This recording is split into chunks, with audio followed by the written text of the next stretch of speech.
여러분 안녕하십니까? 뉴스데스크 제주입니다. 민선 8기 제주도정과 제주도교육청이 출범한 이후 처음 제출한 추경 예산안이 원안 대부분을 반영하며 도의회를 통과했습니다.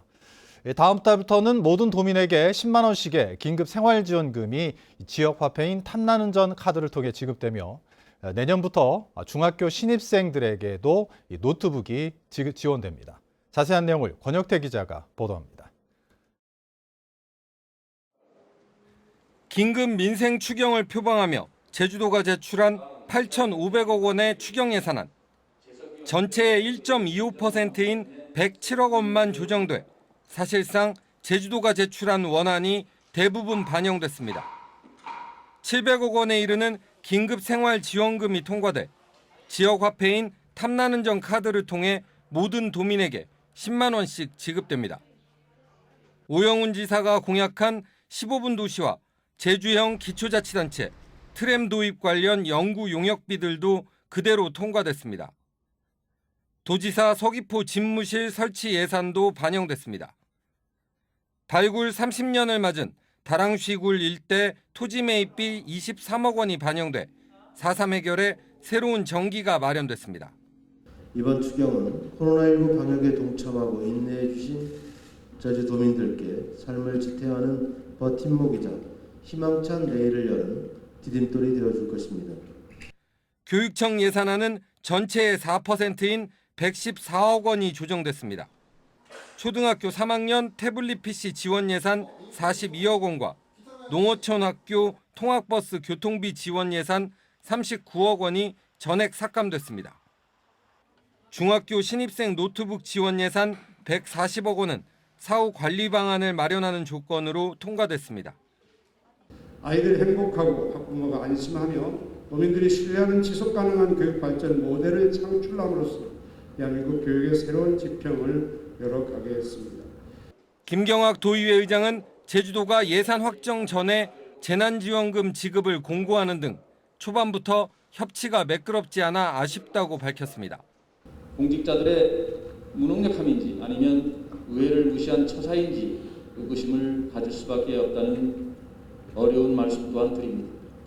한편 도의회는 강정마을 주민 사면복권 촉구 결의안을 채택해 이번 8.15 특사에 반영될 수 있을지 주목됩니다. MBC 뉴스 권혁태입니다. 제주시 조촌읍은 생태적 가치가 높은 습지가 많아 람사르 습지도시로 지정돼 있는데요. 그런데 이곳의 습지에 제주시가 침수 피해 예방을 위한 빗물 저류지를 만들기로 하면서 주민들이 반발하고 있습니다. 이따금 기자가 보도합니다. 울창하게 자란 수생식물들 사이로 넓은 들판이 펼쳐져 있습니다. 무더위에 바닥을 드러냈지만 비가 오면 물이 고이는 전형적인 습지입니다. 마을 주민들에게 대못으로 불리는 이곳은 과거 식수원으로 쓰이기도 했습니다. 멸종 위기종인 맹꽁이가 살고 있어 맹꽁이 사체도 발견할 수 있습니다. 그런데 최근 제주시가 이 지역 일대의 침수 피해를 예방하겠다며 빗물을 모아두는 저류지를 건설하겠다고 나섰습니다. 제주시는 저류지 건설을 위해 이곳에 공사 장비를 들여와 바닥에 구멍을 파고 지반 검사도 했습니다. 인근 주민들은 생태적으로 가치가 있는 습지를 보존해야 할 행정당국이 없애는 것은 이해할 수 없다며 반발하고 있습니다. 여기 맹꽁이, 도룡뇽, 반딧불이도 나오고 각종 철새가 와서 중요한 데입니다. 아무 이 주변 주민하고 합의 없이 여기를 파헤쳐서 저류지, 여기 피해도 없는 곳에다 저류지 만든다는 게 말이 됩니까? 제주시는 당초 저류지를 만들려던 부지가 마을과 가까워 마을회가 제안한 토지로 옮겼지만 새로운 부지가 습지인 줄은 몰랐다고 해명했습니다.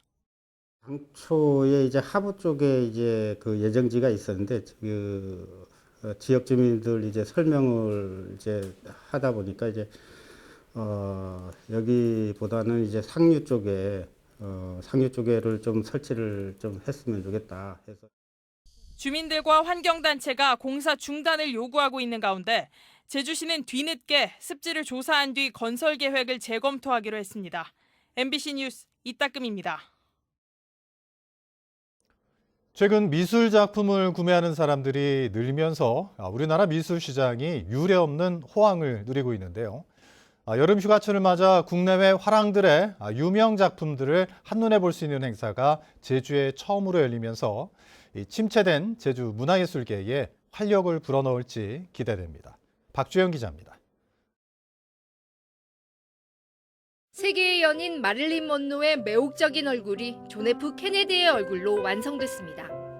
이중 초상화로 유명한 세계적인 팝 아티스트 김동유 작가의 작품입니다.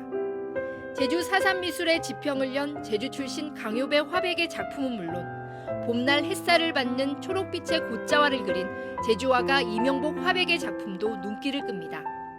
제주에선 접하기 힘든 한국 단색화의 대표주자인 최명영 작가 등 120여 명의 작가의 작품 400여 점을 선보이는 제1회 제주국제화랑미술제로서 모처럼 대규모 아트페어가 열렸습니다. 서울에서 제주에 휴가를 왔어요. 그런데 따로 이중섭 미술관이나 도립미술관 같은 미술관 찾지 않아도 묵고 있는 호텔에서 그림 전시 볼 수 있다고 하니까는 이번 기회에 둘러보고 좋은 작품 있으면 사는 것도 고려해 보려고 합니다.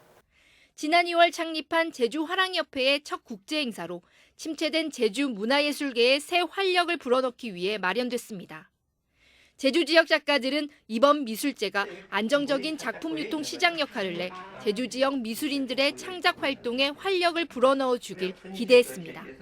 아트페어를 통해서 젊은 작가들이 이제 또 중앙에 진출도 하고 많이 선보일 수 있는 그런 기회도 되고 그래서 저는 아주 좋다고 생각을 합니다.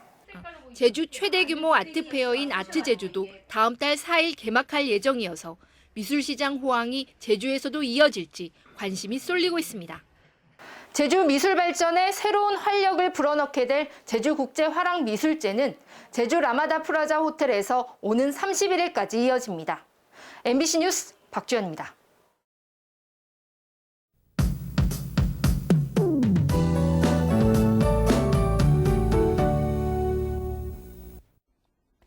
찌는 듯한 불볕더위에 이어서 더운 바람까지 가세하고 있습니다. 제5호 태풍 송다가 열기를 품고 북상 중인데요. 태풍은 우리나라를 비켜서 중국 상하이로 향하지만 제주도는 태풍의 간접 영향으로 주말 동안 비바람이 예상됩니다. 휴가철을 맞아서 해안가를 찾는 분들도 있어서 안전사고도 우려되는데요. 태풍 정보 살펴보겠습니다. 제5호 태풍 송다는 오늘 밤이면 일본 규슈 남쪽 해상으로 다가오겠습니다. 주말인 내일은 제주도 남쪽 먼바다를 지나서 일요일에는 서쪽으로 방향을 트겠는데요. 중국 상하이 부근에서 소멸할 것으로 예상됩니다. 내일 오후부터는 바람이 더 거세지겠습니다. 순간적으로 초속 30m 이상의 매우 강한 바람이 불겠는데요. 날아갈 만한 물건은 없는지 주변 점검해 주시고 항공편 결항과 지연 여부도 꼭 확인하시기 바랍니다. 비는 내일 오전부터 제주 남동부 지역부터 비가 오기 시작하겠고요. 점차 확대되겠습니다. 고온다습한 수증기가 지형과 부딪히는 제주 산지에는 300mm 이상의 많은 비가 오겠고요. 제주에는 최고 150mm 정도의 많은 비가 예상됩니다. 특히 내일 오후부터 모레까지는 시간당 30에서 50mm 정도의 강한 비가 오는 곳이 있겠는데요. 비 피해 없도록 조심하시기 바랍니다. 현재 폭염주의보가 발효 중인 가운데 태풍이 몰고 온 열기로 인해서 비가 와도 주말 동안 후텁지근하겠습니다. 열대야도 이어지겠는데요. 내일 아침 최저기온 27도 안팎으로 시작하겠고요. 내일 한낮 최고기온은 30도에서 31도까지 올라가겠습니다. 주말 동안 해안가 접근은 자제하시기 바랍니다. 내일 새벽부터 제주 북부 앞바다를 제외한 제주 전 해상에 태풍특보가 발효되겠습니다. 내일 오후부터는 제주 남쪽 먼바다를 중심으로 물결이 7m까지 매우 거세게 일겠고요. 또 해안가에서는 너울성 파도가 일겠습니다. 태풍이 몰고 온 비가 지나도 다음 주에도 열대야와 찜통더위는 계속 이어지겠습니다. 온열 질환에 유의하시기 바랍니다. 기상정보였습니다. 제주에서는 어제 하루 코로나19 확진자 1,622명이 발생했고 오늘 오후 5시까지 1,412명이 확진 판정을 받았습니다. 최근 일주일간 확진자는 11,600여 명으로 한 주 전보다 22% 늘었습니다. 한편 오영훈 도지사는 정부와 방역 대책을 함께 논의하고 제주형 방역 정책을 설계할 위기 대응 전문 자문기구를 구성하라고 지시했습니다. 제주 4.3 실무위원회는 오늘 4.3 희생자 보상금 신청자 가운데 심사 준비가 완료된 생존 희생자 84명을 처음으로 심사했습니다. 심사 결과 수용인 5명 가운데 집행유예자 3명은 4,500만 원씩을 지급하고 9천만 원이 넘는 형사 보상금을 받은 2명에게는 보상금을 지급하지 않기로 했습니다. 후유장애자 79명은 장애 등급 판정 이후에 보상금을 결정하기로 했습니다. 고분양가 논란이 일었던 제주시 삼화부영 아파트가 재감정 없이 기존 감정평가 금액대로 분양됩니다. 제주시는 재감정을 요구했던 임차인 대책위원회가 감정평가 비용을 예치하지 않아 부영주택이 제출한 기존 감정가대로 분양 전환을 승인했다고 밝혔습니다. 이에 따라 부영주택이 제시한 5억 원대의 분양가에 합의한 642세대는 조기 분양을 받고 나머지 900여 세대는 기존 계약대로 10년 임대를 유지하게 됩니다. 제주 출입국 외국인청은 도내 청소 용역 업체에서 일하던 불법 체류 몽골인 4명을 붙잡아 조사하고 있습니다. 이 가운데 2명은 2017년과 2018년 무사증으로 입국한 남매이며 나머지 2명은 이들 남매의 조카로 지난달 의료 웰리스 단체 관광객으로 입국한 뒤 친척을 찾아가 함께 일해온 것으로 드러났습니다. 제주지방법원 제2형사부는 돼지고기 판매 사업에 투자하면 수익금을 주겠다고 속여 돈을 가로챈 혐의로 기소된 53살 김모 씨에게 징역 2년을 선고했습니다. 김 씨는 돈이 급한 사람들이 저렴한 가격에 급하게 판매하는 돼지고기를 사들인 뒤 되팔아 10에서 20%의 이자를 주겠다며 피해자 2명으로부터 40억 원을 빌린 뒤 갚지 않은 혐의로 기소됐습니다. 제주지방법원 강동훈 판사는 음주운전을 하다 교통사고를 낸 혐의로 기소된 43살 고모 씨에게 징역 2년 6개월에 집행유예 4년을 선고했습니다. 고 씨는 지난해 12월 서귀포시 안덕면에서 제주시 조천읍까지 31km를 혈중 알코올 농도 0.29%의 만취 상태로 운전하다 신호 대기 중이던 차량을 들이받아 운전자 2명을 다치게 한 혐의로 기소됐습니다. 제주경찰청은 최근 금리 인상과 부동산 가격 하락 가능성에 따라 내년 설 연휴까지 6개월 동안 전세 사기를 특별 단속한다고 밝혔습니다.